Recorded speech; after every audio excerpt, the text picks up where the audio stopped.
Greetings from St. Perpetua Community. You may have heard the spoof about a multimillionaire Texas oil man. He wanted to be buried in a solid gold custom-made Cadillac surrounded by all his wealth. At his funeral, a large crowd assembled to pay their last respects. The dead man was dressed in his finest glittering apparel, looking like Liberace at a gala performance, and was propped up in the front seat of his golden Cadillac. As the car was lowered into the grave, a young boy in the crowd said, "Man, that's really living." What we often think of as really living is actually really dying. What we often pursue under the illusion of a full life leads only to an empty grave. One of the books in the Old Testament from the genre called wisdom literature is the book of Ecclesiastes. There's a line in it you've often heard: "Vanity of vanities, all things are vanity." The ancient author uses the word vanity to describe empty pursuits. The word vanity translates more accurately as vapor or breath. The author derides those who pursue things that have no lasting value, things that vanish into thin air, like the fingers of Bay Area fog that move through the eucalyptus trees only to disintegrate in a fleeting moment.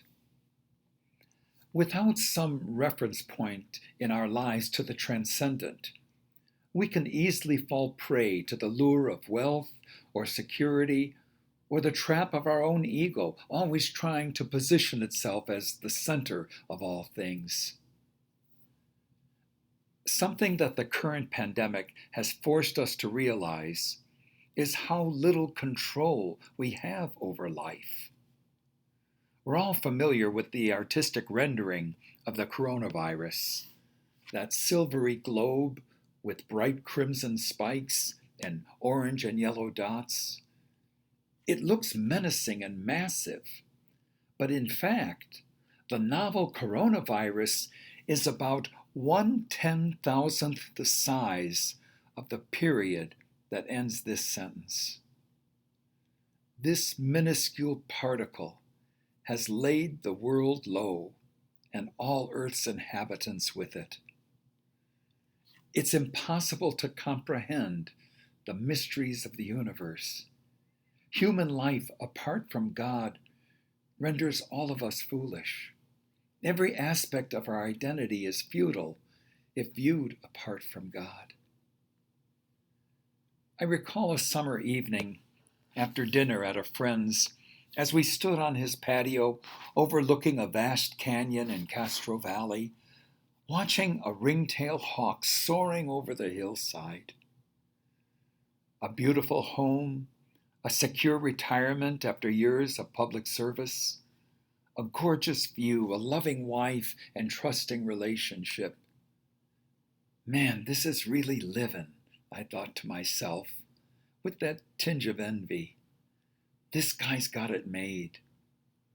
Then, out of the silence that we inhaled along with the evening breeze and savoring the approaching sunset, Steve said softly, like a prayer, "You know, my wife and I are so blessed."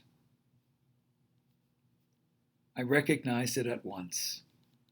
It was a voice that spoke the antidote to greed and vanity, the gratitude born of a humble heart, the willingness to share, and the recognition of God as the source of all blessing.